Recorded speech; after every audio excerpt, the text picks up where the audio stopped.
sahabiah yang luar biasa, yaitu Asma binti Abu Bakar. Yang saya tahu, Ustaz, orang-orang kan mungkin tahunya beliau ya sekedar anaknya Abu Bakar gitu. Tapi sebenarnya apa sih peran-peran beliau sehingga menjadi sosok yang bisa menjadi inspirasi terutama buat para ibu-ibu maupun buat para pemuda-pemudi gitu di dalam kehidupan beliau. Barakallahu fiik. Jadi memang Asma ini istimewa karena dia berasal dari satu keluarga yang 4 generasi merupakan sahabat Rasulullah SAW semuanya. Jadi ada kakek beliau, ya, ayahnya Abu Bakar yang bernama Abu Kuhafah. Kemudian ada Abu Bakar, ayahnya. Kemudian ada beliau sendiri.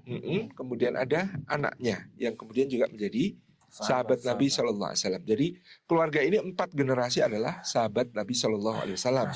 Dan kisah kepahlawanan Asma ini dimulai sejak dia sangat belia, di mana ketika Rasulullah SAW berhijrah bersama ayahandanya Abu Bakar As-Siddiq, itu dia sudah kemudian akan dikenal sebagai Dzatun Nitaqain, perempuan yang membelah 2 sabuknya, karena beliau ditugasi oleh ayahandanya untuk mengantarkan makanan ransum selama Rasulullah SAW dan Abu Bakar itu transit ya di Gua Sur, di atas Jabal Sur, di mana pada saat itu memang siasat Rasulullah SAW untuk mengecoh orang-orang Quraisy yang mengejar hijrah beliau. Kan dikiranya kalau ke Madinah itu ya ke Yatsrib itu langsung ke arah utara, tapi justru Rasulullah berjalannya ke arah timur dan tenggara terlebih dahulu, baru nanti memutar ke selatan, kemudian ke barat dan seterusnya. Berarti beliau sudah ikut kontribusi dalam dakwah itu bahkan sejak masih remaja. Jadi pada saat itu sebenarnya dia sudah menikah.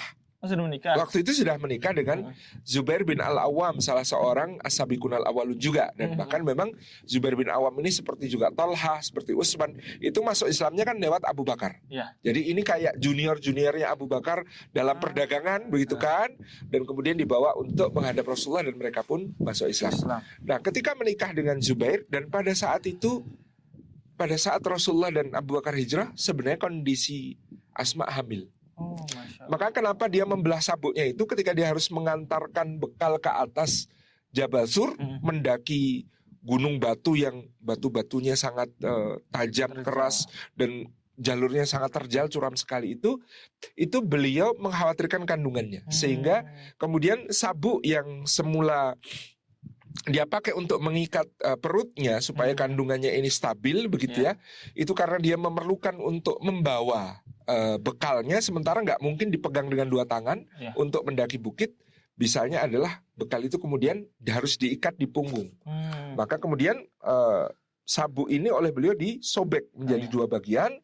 Separuhnya tetap dipakai untuk mengikat perut untuk mengamankan kandungannya, separuhnya dipakai untuk mengikat bekal itu di punggungnya supaya bisa mendaki dengan tangannya, kedua tangannya dan juga kakinya, sehingga bisa naik ke atas. Saya kira tuh Dzatun Nitaqain tuh ya sabuk biasa dan kondisinya masih fresh gitu. Habis itu ya barangnya ditaruh di pinggangnya gitu. Ternyata enggak, di sabuknya. Sabuk ini khusus untuk hamil. Iya, karena kondisi hamil pada saat itu menjaga perutnya itu dibelah. Memang jalannya terjal. Jadi bentuknya seperti kain agak lebar begitu. Kalau kita selendang ya mungkin seperti itu. Kemudian sabuk yang kita kenal sekarang ya. Kemudian dibelah menjadi 2, satu untuk tetap mengikat perut, satu untuk dibawa naik. Dan peran di dalam hijrah ini bukan cuma itu. Masya Allah, ketika Abu Bakar sudah berangkat, ketika Rasulullah sudah berjalan bersama Abu Bakar menuju Yatsrib, baru kakeknya yakni Abu Kuhafah mempertanyakan, di mana ayahmu? Oh, ayah ada urusan yang penting dan berperjalanan jauh, mungkin tidak akan pulang untuk waktu yang cukup lama gitu loh. Oh gitu lah, apakah dia meninggalkan sesuatu untuk kalian? Kemudian Asma ini sudah hafal di mana Abu Bakar meletakkan simpanan uang dalam bentuk keping-keping emasnya itu. Nah di situ ternyata setelah diperiksa Asma, ternyata dibawa semua sama Abu Bakar. Jadi kosong gitu ya, di tempat itu kosong. Apa yang dia lakukan? Dia kemudian mengambil beberapa kerikil yang bentuknya mirip emas ya, mirip koin-koin emas. Dia letakkan di bawah kain di tempat biasanya Abu Bakar menyimpan persediaan emasnya. Maka kemudian kakeknya ini karena sudah agak rabun matanya, dan pada waktu itu suasana gelap oleh Asma, dicoba kakek sini diperiksa kotak simpanan ayah, coba kakek. Kemudian tangannya Abu Ghafa ini dituntun untuk merabat tempat itu, dan kemudian Abu Ghafa menemukan di bawah kain masih ada banyak barang yang ditinggalkan, sehingga kemudian dia mengatakan, baguslah kalau begitu ayah kalian meninggalkan banyak barang untuk kalian, banyak persediaan untuk kalian. Dan ini tidak mungkin dilakukan Asma kecuali dengan kesadaran iman dan kepercayaan yang besar kepada ayahnya.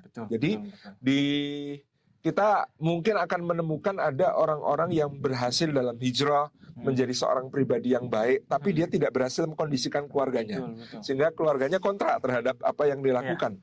Tapi Asma ini dididik oleh ayahnya dengan luar biasa, sehingga apa yang dilakukan ayahnya dia support sepenuhnya, dia percaya meskipun tidak ditinggali apapun di rumah, dia bisa menghibur kakeknya dalam keadaan seperti itu, dan kemudian meyakinkan bahwa keluarga kita ini dalam keadaan baik, gitu ya. Jadi tidak ada masalah meskipun ditinggalkan oleh ayah Abu Bakar, meskipun untuk jangka waktu yang lama. Itu peran yang luar biasa. Kalau Asma tidak begitu, ini keluarga Abu Bakar bisa ribut. Betul. Malah bisa memprovokasi ayahnya atau keluarga yang lain ya. Betul, bisa jadi akan menjadi sebuah menelantarkan, meninggalkan tanpa tanggung jawab dan lain sebagainya. Jadi ini hebatnya Asma sebagai seorang putri dalam menjaga marwah ayahnya di hadapan keluarga, termasuk di depan kakeknya, gitu ya, dan melindungi misi Islam, yakni bahwa ayahnya ini membawa duit, semua dibawa dari rumah, ini bukan untuk hal-hal yang negatif, tapi untuk mendukung perjuangan Rasulullah SAW, untuk dakwah dan lain sebagainya.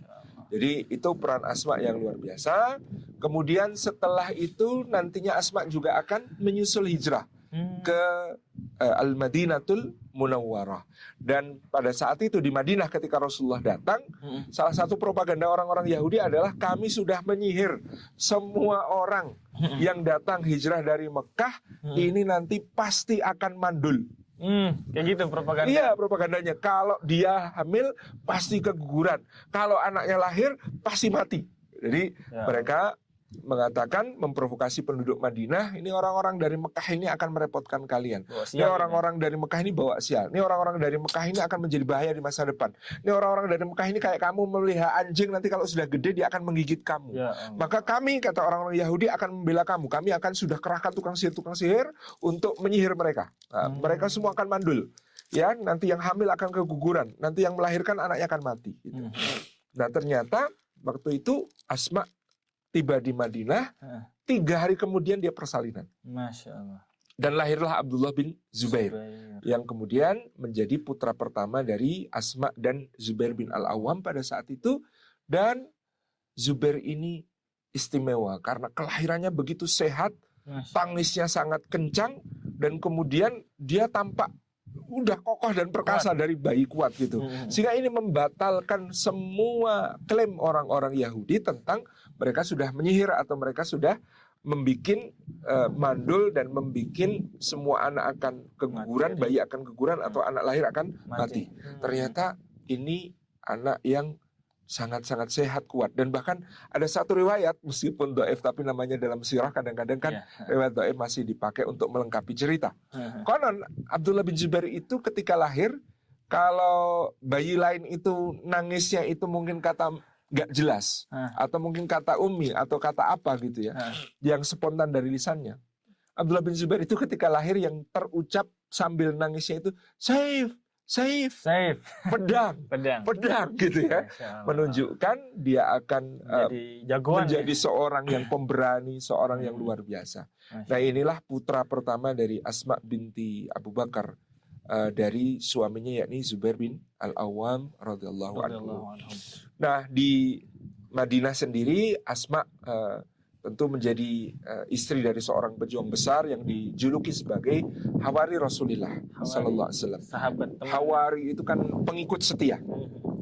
Karena kalau baik dalam perang maupun damai, di mana Rasulullah SAW bepergian menuju dan sebagainya, Zubair itu hampir selalu mendampingi, menjadi pengawal, berada di sisi beliau, mengamankan semua hal untuk beliau. Jadi yang bagian nyisir jalan supaya nanti Rasulullah melewat aman itu biasanya adalah bodyguardnya itu Zubair bin Al-Awwam. Dan beliau ini ya memang mungkin salah satu kelemahan Sayyidina Zubair itu orang yang temperamental dan sangat keras ya. Mungkin karena emang peran hidupnya ya tadi tuh jadi bodyguardnya Nabi. Ya betul, itu kan harus mundur harus keras gitu ya. Dan beliau ini adalah sepupu Rasulullah SAW. Zubair itu sepupu Rasulullah dari bibi beliau yakni Sofiyah binti Abdul Muthalib. Jadi Zubair ini adalah dari ibunya beliau ini sepupu Nabi karena Sofiyah itu saudarinya Sayyidina Hamzah, satu ibu dengan Sayyidina Hamzah, meskipun beda ibu dengan ayahnya Rasulullah yakni Abdullah, tapi mereka adalah sama-sama putra-putri Abdul Muthalib. Jadi sebenarnya Zubair ini adalah sepupu dari Rasulullah SAW. Jadi maka Rasulullah SAW terhadap keluarga Zubair ini juga sangat dekat, sehingga Abdullah bin Zubair pun juga sangat dekat dengan Nabi SAW gitu ya. Sehingga diceritakan ketika anak-anak dijajarkan oleh Nabi SAW, ada Abdullah bin Zubair, ada Hasan, ada Husain, ada Usama bin Zaid, ada Abdullah bin Umar, ada Abdullah bin Ja'far, kemudian ada Abdullah bin Abbas yang paling kecil. Sahabat-sahabat generasi 2. Sahabat-sahabat kecil itu dijajarkan sama Nabi SAW, kemudian dikatakan oleh Nabi SAW, ayo siapa yang bisa menangkap aku akan dapat hadiah. Kemudian Rasulullah SAW lari dikejar sama anak-anak ini. Nah kalau Hasan Husain itu nempelnya di tangan gitu ya. Ibnu Abbas itu ngamploknya di dada. Kemudian ada yang lain itu megang kaki dan sebagainya. Konon itu Abdullah bin Zubair itu loncat kemudian megang kepala. Masya Allah. Gitu ya, loncat kemudian meluk kepala Nabi Sallallahu Alaihi Wasallam. Ini yang berarti ya turunan ayah ibunya. Iya, yang luar biasa, kuat Masya sekali. Ini keluarga ini demikian sampai kemudian Abdullah punya adik namanya Mus'ab bin Zubair, kemudian punya adik lagi namanya adalah Urwah bin Zubair. Ternyata qadarullah wa masya'a fa'al, pernikahan antara Sayyidina Zubair bin Al-Awwam dengan Asma binti Abi Bakar ini tidak berjalan mulus karena tadi sifat dan temperamen Sayyidina Zubair yang keras dan kasar, sampai kemudian pada suatu saat beliau pernah dipukul oleh suaminya dan lain sebagainya, sehingga ketika kedua suami istri satu saat bertengkar sampai Sayyidina Zubair melakukan satu hal yang kasar kepada ibunda Asma ya, pada Asma binti Abi Bakar, maka pada saat itu putranya yakni Abdullah ini sedang ada di luar, kemudian mengatakan, berhenti, apa yang kamu lakukan ayah kepada ibu, apa yang ayah lakukan kepada ibu, jangan sakiti ibu gitu ya. Maka kemudian kamu anak kecil jangan ikut campur gitu ya, kamu anak jangan ikut campur gitu ya. Kemudian Abdullah, aku akan masuk kalau begitu, aku akan melerai kalian. Nah kemudian diceritakan bahwa Zubair bin Al-Awwam kemudian bersumpah, demi Allah kalau sampai kamu masuk ke rumah ibumu ini tercerai dariku. Nah, itu kan sumpah yang menjadi konsekuensinya akan terjadi tolak gitu. Dan Abdullah bin Zubair, apa yang menghalangiku kata dia dari melindungi ibuku dalam perkara ini. Akhirnya kemudian dia maksa masuk, dan karena Abdullah bin Zubair masuk, maka konsekuensinya adalah Asma kemudian tercerai dari Zubair bin Al-Awwam. Itu setelah berapa lama Ustaz? Setelah 23 tahun pernikahan. Jadi kita bisa bayangkan ketika itu mungkin usianya Abdullah bin Zubair mungkin sekira 20-an tahun ya. Dan jarak antara dia dan adik-adiknya ini agak jauh-jauh. Oh. Ya, sehingga adiknya masih kecil-kecil. Mus'ab dan Urwah itu tidak termasuk sahabat karena tidak berjumpa Rasulullah. Jadi kita membayangkan jarak antara Abdullah dengan adiknya itu lebih dari 10 tahun. Iya. Jadi karena beliau lahir di awal hijrah. Iya, kalau Abdullah lahir di awal hijrah, sementara adik-adiknya ini lahir sudah Rasulullah wafat. Berarti gitu. Setelah 10 tahun. Jaraknya lebih dari 10 tahun. Itu yang kemudian kita lihat di situ. Kemudian dalam masa ketika Rasulullah SAW masih hidup, salah satu kisah terkenal dari Asma ini kalungnya. Kalungnya kan pernah dipinjam Bunda Aisyah. Dalam satu perjalanan ketika Ibunda kita Aisyah mendapatkan giliran untuk menemani Rasulullah. Kan dengan Rasulullah sukanya mengundi ya siapa yang kali ini ikut. Nah, dalam salah satu peperangan ya kalung Ibunda Asma yang dipinjam Ibunda Aisyah inilah awal dari peristiwa hadisul ifk. Oh. Iya, gitu ya. Asal-usulnya itu. Asal-usulnya kan pinjam kalung, dibawa dalam satu perjalanan. Ketika satu kemah, Ibunda kita Aisyah mau ke khala, ya, ke toilet yang jauh begitu, kalungnya dibawa. Nah, ketika kemudian balik ke perkemahan baru nyadar kalungnya tadi dilepas, ketinggalan. Akhirnya Ibunda kita Aisyah balik nyari kalungnya. Nyarinya lama sampai ketemu, karena jangan dibayangkan toilet yang masa itu tuh kayak toilet ada bangunannya, tapi yang penting itu tempat yang terhindar dari pandangan orang, gitu kan, nyari tempat yang tersembunyi. Wah, nyari-nyari toiletnya, nyari-nyari kalungnya kan lama sekali. Begitu balik ke perkemahan, ternyata Rasulullah sudah membongkar tenda bersama para sahabat untuk pindah ke tempat lain karena mungkin di situ dirasa kurang aman. Sehingga Aisyah akhirnya nunggu. Ketika nunggu baru nanti kemudian ada bagian yang meronda belakang namanya Sofwan bin Al-Mu'attal. Kemudian mengetahui ada Aisyah di situ baru kemudian disusulkan, dan karena nyusulnya itu sudah pagi kelihatan oleh orang-orang, maka orang-orang munafik merasa punya celah untuk menyerang keluarga Rasulullah dengan memfitnah ibunda kita Aisyah berselingkuh dengan Sofwan bin Al-Mu'attal ketika itu. Jadi itu gara-gara karungnya Asma, sudah gitu ya. Peristiwa itu karena karungnya Asma. Karena memang Asma juga masih kakaknya ibunda kita Aisyah meskipun beda ibu. Jadi Sayyidina Abu Bakar As-Siddiq itu punya istri yang kalau sering beliau sebut bintu Kharijah, putrinya Kharijah itu adalah ibunda dari Sayyidah Asma. Kemudian Ummu Rumman itu adalah ibundanya Aisyah. Kemudian nanti setelah Sayyidina Ja'far bin Abi Thalib syahid, maka istri Ja'far yang namanya Sayyidah Asma binti Umais itu dinikahi oleh Abu Bakar, yang itu nanti melahirkan Muhammad bin Abu Bakar. Yang nanti Muhammad bin Abu Bakar ini makanya sangat akrabnya dengan Ali bin Abi Thalib karena diasuh oleh ayah tirinya. Jadi setelah Sayyidina Abu Bakar wafat, Asma binti Umais juga dinikahi oleh Sayyidina Ali bin Abi Thalib. Jadi memang ini keluarganya cukup rumit gitu ya, cukup banyak dan saling terkait. Tapi jadinya para sahabat itu juga berkerabat ya, bahkan berinteraksi dengan Rasulullah juga. Mereka ikatan kekerabatannya sangat banyak. Ya kadang-kadang jadi susah manggilnya. Kayak misalnya Sayyidina Ali itu kan sama Rasulullah sebenarnya sepupu. Tapi karena menikahi Fatimah kan jadi menantu gitu kan. Jadi hubungan kekerabatan mereka itu sering tumpang tindih seperti itu. Itu karena mereka memang satu sama lain saling menjaga ya. Kadang-kadang bahkan ada sahabat yang mewasiatkan, kalau aku syahid nanti sahabatku Fulan yang akan menikahi istriku dan menjaga keluargaku. Hal seperti itu kadang-kadang ada di dalam kalangan mereka. Nah, Sayyidah Asma binti Abu Bakar setelah bercerai dengan Sayyidina Zubair itu tidak mau menikah dengan yang lain. Ini khusus kasus beliau. Ternyata karena ada satu kalimat dari Rasulullah SAW ketika dulu dia pernah mengadu kepada ayahnya Abu Bakar As-Siddiq. Jadi dia mengadu kepada ayahnya, Zubair menyakitiku begini.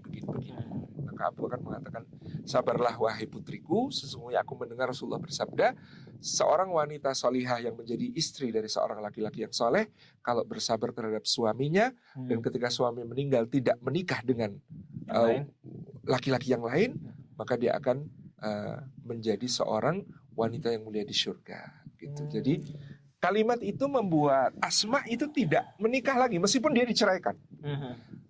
Ini luar biasanya ya, solihahnya beliau itu. Meskipun diceraikan di dunia, tapi dia berharap nanti di surga akan punya suami yang seperti Zubair juga soleh, dan pengen disatukan karena Asma ini berhasil mendidik putra-putranya menjadi orang-orang yang sangat utama, yang memiliki keunggulan-keunggulan yang luar biasa. Dan itu juga adalah putra-putranya Zubair ya. Betul, itu putra-putranya Zubair. Tadi kan kita sebutkan ada paling tidak 3 yang kita kenal ya. Abdullah, Mus'ab dan Urwah. Dan ada satu peristiwa yang sangat menarik. Satu riwayat menyebut Abdullah bin Umar ada di dalam peristiwa ini. Tetapi kalau melihat dari usia, yang lebih mungkin adalah yang ada di situ Abdullah bin Zubair, Mus'ab bin Zubair, kemudian Urwah bin Zubair, dan satu lagi adalah Abdul Malik bin Marwan.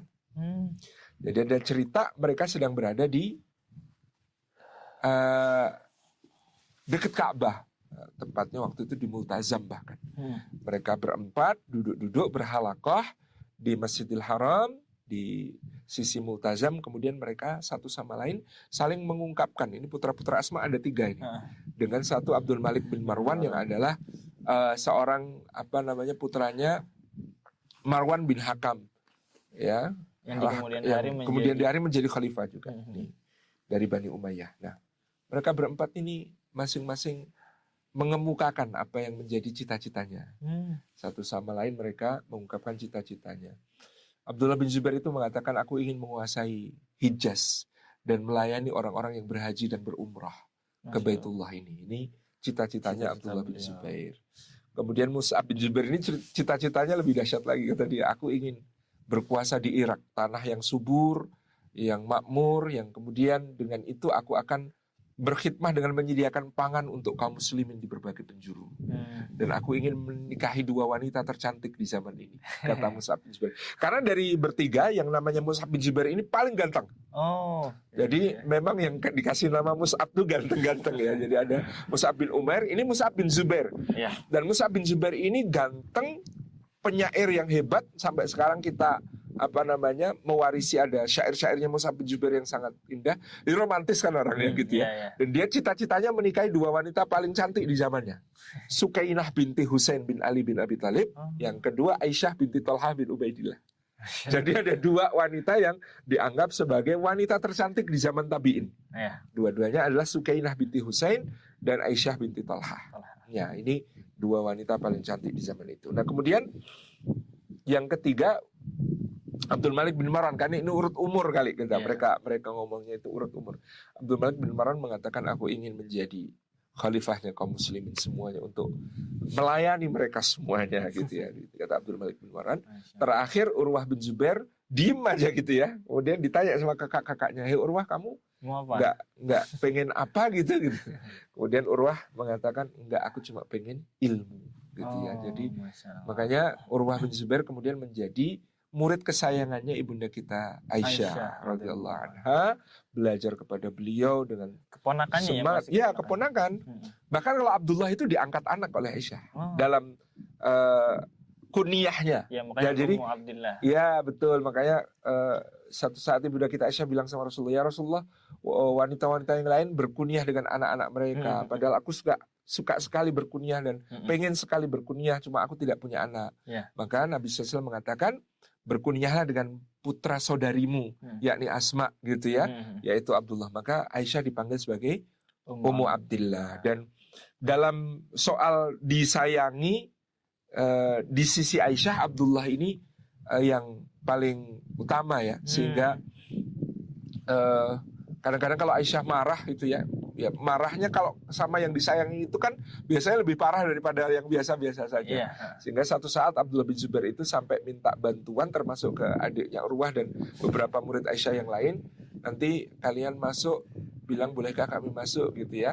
Terus aku akan ada di tengah kalian supaya aku bisa masuk untuk minta maaf gitu ya. Sampai kadang-kadang harus bersiasat begitu. Karena kalau Aisyah marah, kadang-kadang kalau Abdullah bin Zubair minta izin masuk untuk minta maaf, enggak gitu kan. Saya lagi kesel gitu kan. Nah, ini akhirnya kemudian ini 2 putra Asma ini menjadi kesayangan dari ibunda kita Aisyah. Apalagi setelah Abdullah bin Zubair wafat ya, syahid, nanti kemudian Urwah ini betul-betul menjadi muridnya ibunda kita Aisyah. Fokus di keilmuan. Betul, fokus di keilmuan, dan bahkan beliau diuji dengan ujian yang sangat berat ketika menghadap salah satu khalifah Bani Umayyah, yakni Hisham bin Abdul Malik. Itu atau Walid, bukan Hisham tapi Walid bin Abdul Malik. Ketika pulang beliau itu kecelakaan ya, anaknya terinjak kuda sampai meninggal. Anaknya Walid. Anaknya Urwah. Anaknya Urwah. Kemudian kakinya itu harus diamputasi karena luka yang kemudian membusuk. Gitu ya. Dan subhanallah, ketika diamputasi itu tidak pakai anestesi, tidak pakai bius ya zaman itu. Kemudian beliau ditawari minum khamr sampai mabuk kan, biar hilang akalnya dan nggak ngerasain sakit. Tapi beliau mengatakan, demi Allah aku tidak ingin menyelesaikan masalah ini dengan melanggar apa yang dilarang Allah gitu ya. Makanya beliau digergaji dalam keadaan membaca Al-Quran. Digergaji kakinya itu dalam keadaan membaca Al-Quran. Ini potret dari hasil pendidikan seorang Asma ya, kepada anak-anaknya. Dan tentu salah satu peran yang luar biasa dari Asma kemudian yang tercatat dalam sejarah ketika anaknya Abdullah bin Zubair sudah terkepung di kota Mekah. Ya, pada saat itu kita tahu ya ada persaingan politik yang luar biasa. Ya. Di mana Muawiyah pernah berpesan kepada Yazid putranya, kamu kalau sama Ibnu Abbas hati-hati. Kenapa? Karena dia ini orang yang sangat cerdik, tetapi dia tidak punya ambisi kekuasaan. Jadi tinggal kamu muliakan dia, kamu berikan tempat yang baik untuk dia, kamu dukung murid-muridnya, maka dia tidak akan menjadi masalah bagimu.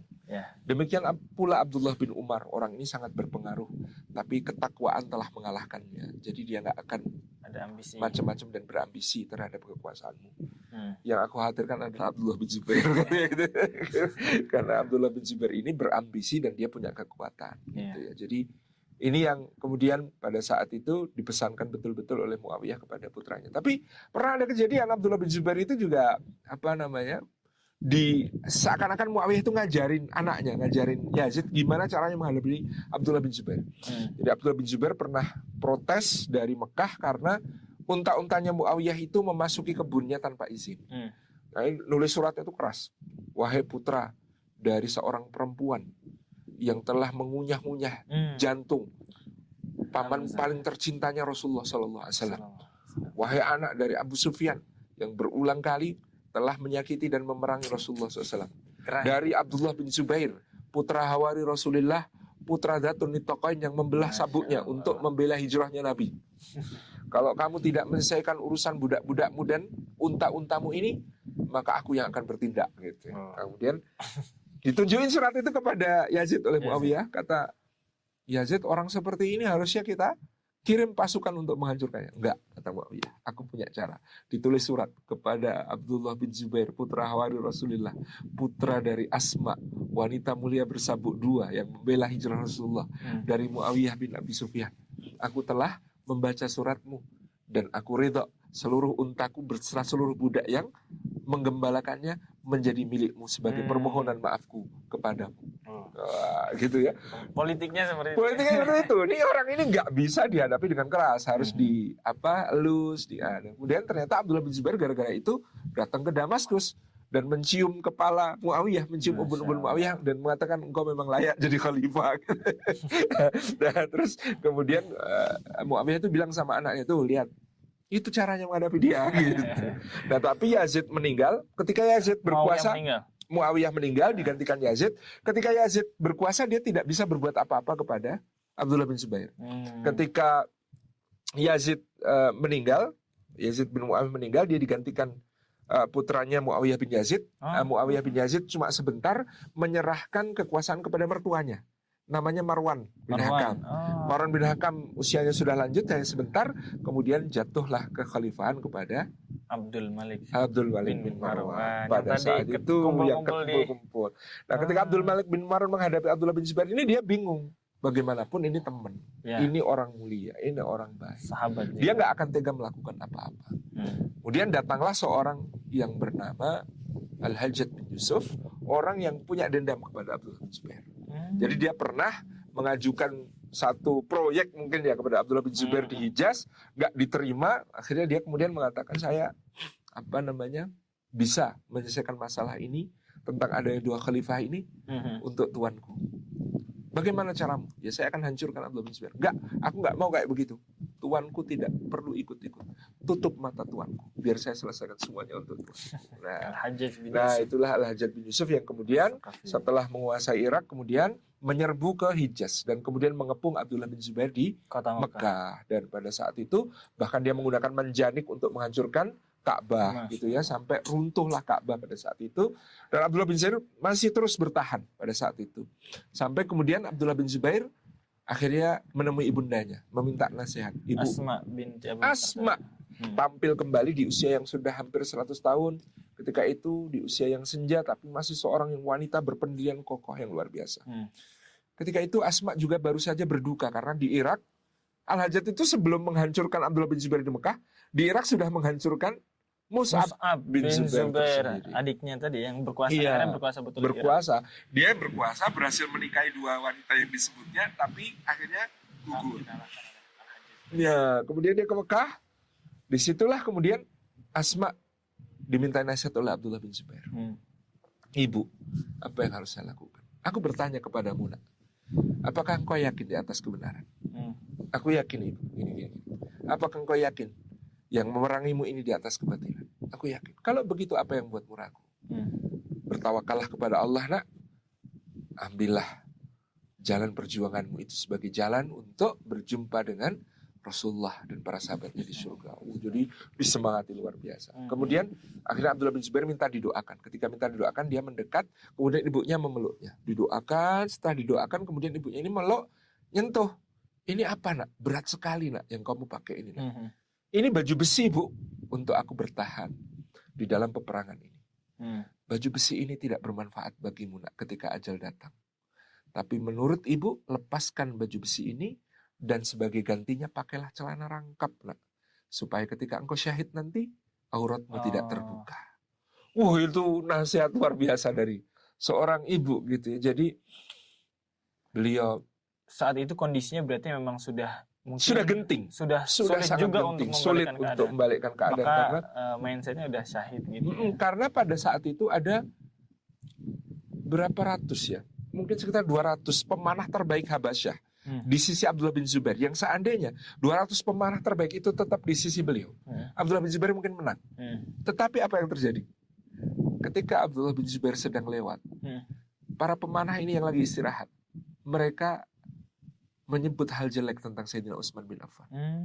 Lalu Abdullah bin Zubair ngomong sama mereka, aku tidak membutuhkan orang-orang yang menyakiti Utsman bin Affan, kekasih Rasulullah SAW.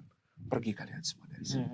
Jadi ini pasukan terbaik, pasukan elitnya ini sama dia disuruh pergi gara-gara ngomongin Utsman bin Affan radhiyallahu anhu. Jadi ini luar biasa ya kasih sayangnya di antara para sahabat Nabi itu seperti itu.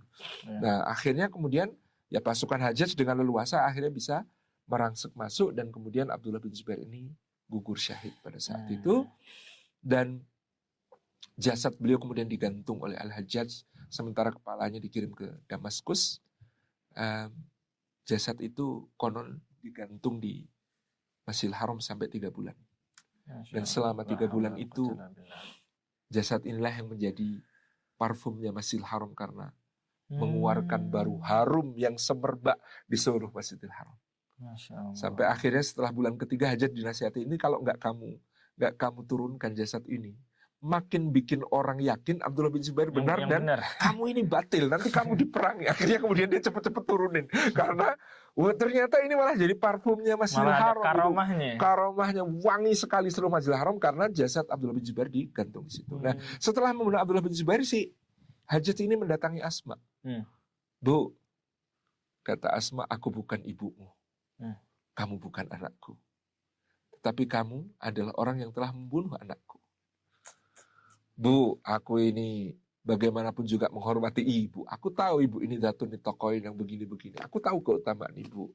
Maka sekarang restuilah aku, Bu. Enggak bisa, kata Asma. Yang kurestui adalah orang yang telah kau bunuh. Ya, aku sudah menghancurkan dia, Bu. Kamu menghancurkan dunianya, tetapi dia menghancurkan akhiratmu. Ya Allah. Kata Asma, kamu menghancurkan dunianya, tapi dia menghancurkan akhiratmu. Teguh pendirian dan berani banget ya. Berani sekali pada saat itu. Dan kemudian mereka berdebat panjang sampai akhirnya Asma mengatakan, aku telah mendengar Rasulullah SAW bersabda, dari Saqif akan muncul seorang pendusta dan seorang durjana.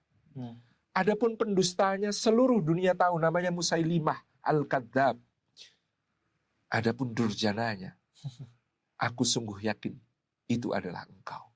Al-Hajjaj bin Yusuf As-Saqafi. Jadi dari Saqif, makanya dia bilang seorang pendusta dan seorang durjana. Maka pendustanya adalah Musailimah Al-Kadzab, durjananya adalah Al-Hajjaj bin Yusuf. Itu keberanian yang luar biasa dari seorang Asma binti Abu Bakar, wanita peradaban yang mulia yang mendidik putra-putranya untuk menjadi para pengkhidmah ummah.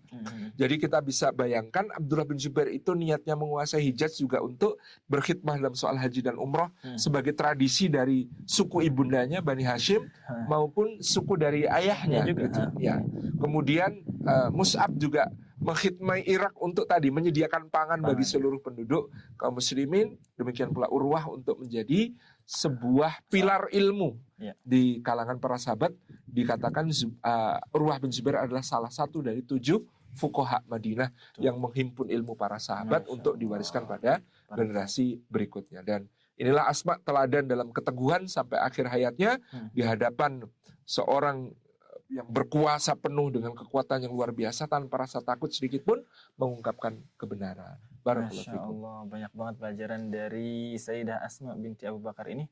Mulai dari masa remajanya, di pernikahan, pendidikan kepada anak-anaknya, hingga di sampai ketika ketemu sama sosok yang orang-orang mungkin sangat takut tapi masih sekali, teguh dengan keyakinan yang beliau pegang. Masya Allah, terima kasih banyak.